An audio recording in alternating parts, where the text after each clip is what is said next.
So now let's learn how to add, import, and manage contacts inside your Shopify.io sub account.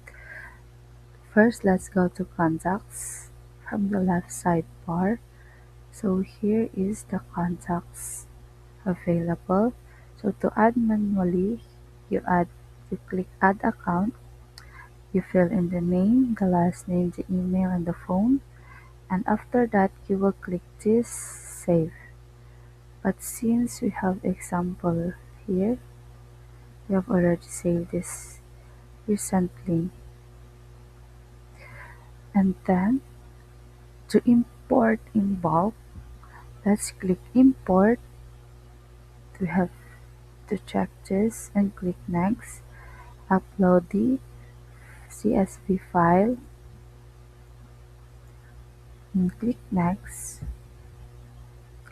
So you can see here the contact ID and everything.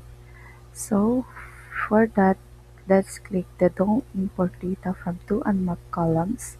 Click next and I confirm. Click all I confirm all contacts and click start bulk import. And now let's click the go to contacts, and after that you have imported all the contacts, and you can also filter all the contacts here, or you can easily manage the fields here.